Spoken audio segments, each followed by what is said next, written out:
Seahawks fans, brace yourselves! What's going down in Seattle right now is wild. There's been a major shakeup on offense, with longtime veterans heading out and new faces coming in, splitting opinions across the fan base. But the real shocker? A standout in camp, an offensive player lighting things up and looking like a legit breakout candidate for the season. And as if that weren't enough, word is there's a quiet move brewing behind the scenes to bring in a veteran O-lineman from an AFC rival. Could he be the missing piece? Stick around, because what's unfolding right now could flip the script for the entire season. If you bleed blue and green and call yourself a real 12, smash that like button, subscribe, and hit the bell, because here, you get the scoop before anyone else. Let's ride 12s! Now, we've got to talk about what's happening with the Seahawks wide receiver group, and let me tell you, some fans are still in denial.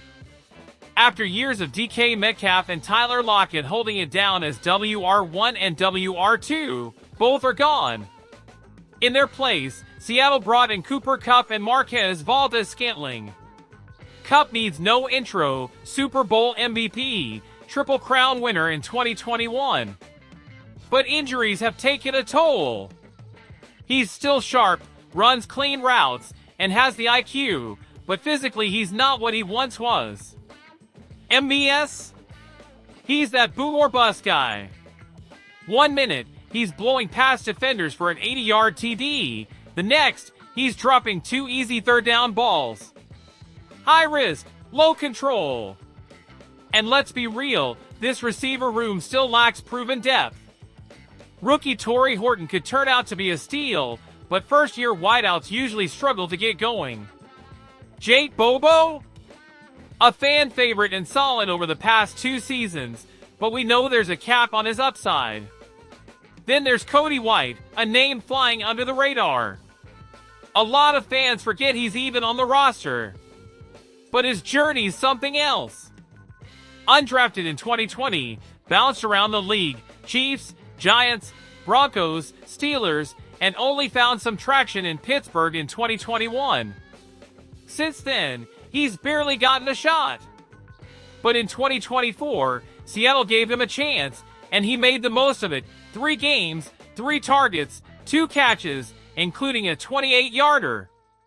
Oh, and he blocked a punt on special teams.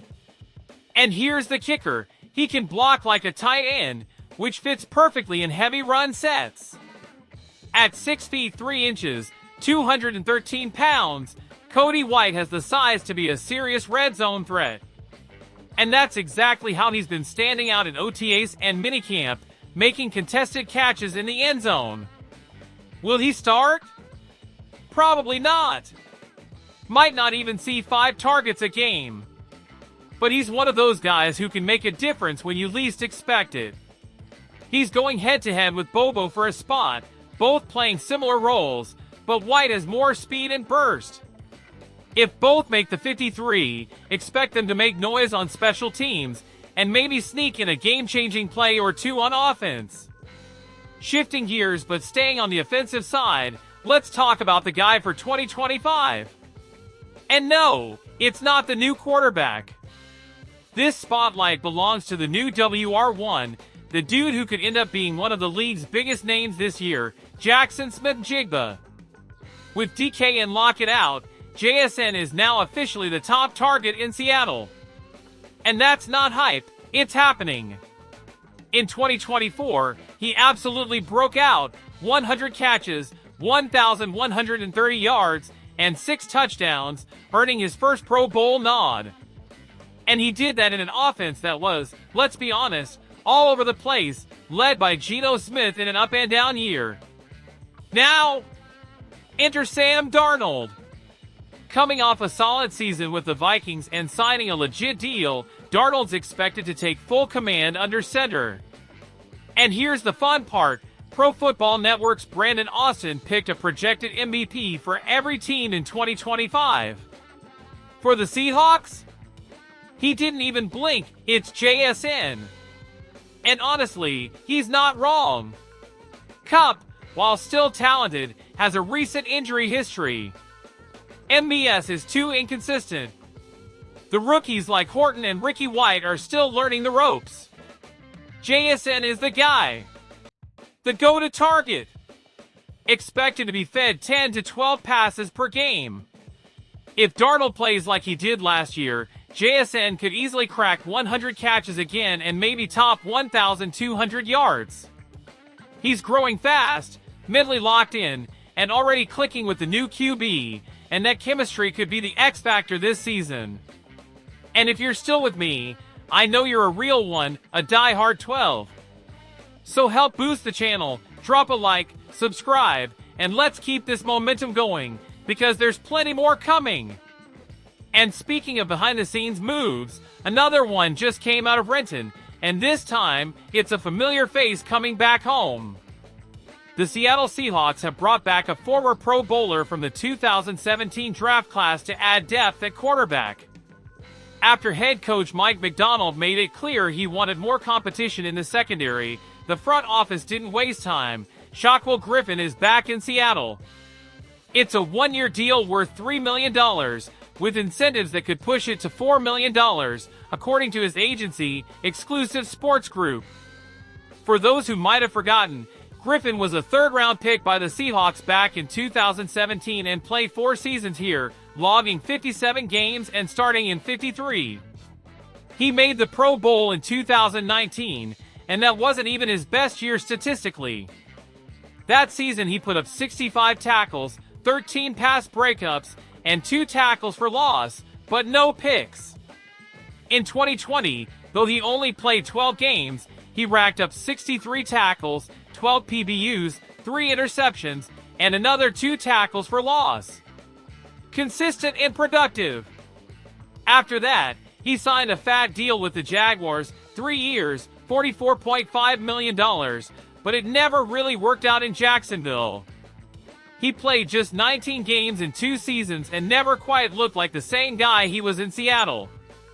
Since then, he's bounced around with 3 different teams, including the Vikings, where he played 17 games last year. He totaled 41 tackles, 6 passes defended, and 2 picks. So what does that tell us?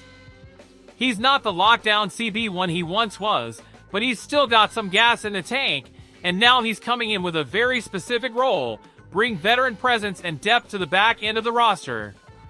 Right now, Seattle's projected starters at corner are Rick Woolen, Devin Witherspoon, and Josh Jobe.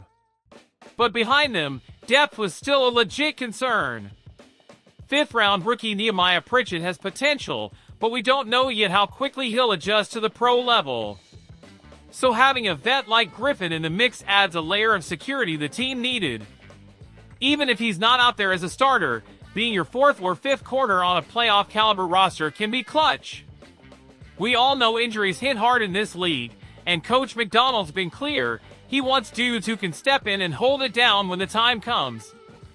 Griffin's only 29 and already has 82 career starts. That's gold when it comes to depth in the secondary. And let's be honest, it's a cheap, low-risk deal with solid upside. And for the fans, seeing a familiar face return always helps keep that emotional connection alive, with players who helped shape the team's recent identity. Instead of gambling on a raw rookie or untested name, the Hawks now have a reliable piece to lean on, and in a long, brutal NFL season, that kind of move can make all the difference. It's clear the Seahawks are undergoing a big transformation, especially on offense. Losing DK and Lockett completely changes the vibe of the receiver room. Bringing in Kupp and MBS raises questions, sure, but it also gives new names a shot to shine. Cody White might just be one of those surprise gems. Jackson Smith-Njigba has already stepped into the spotlight and looks ready to explode. Sam Darnold, with the most complete offensive roster he's ever had, could be the key to getting this team back to the playoffs. And meanwhile, the front office keeps grinding to make the roster even more competitive. Griffin's return proves that a veteran who knows the system, brings experience, and gives you insurance in the secondary. He might not be the Pro Bowl version anymore, but could he still be a valuable part of a solid rotation? Now I want to hear from you 12s. Did the receiver group get better or worse in your eyes? Is JSN truly on his way to being the team's MVP? And how do you feel about Shockwell Griffin coming back? Drop your take in the comments. Let's talk it out. And if you want to stay plugged into everything happening with our Seahawks, make sure to like the video, hit subscribe, and turn on those notifications, because this season could be one for the history books, and we're riding through every step together. Go Hawks!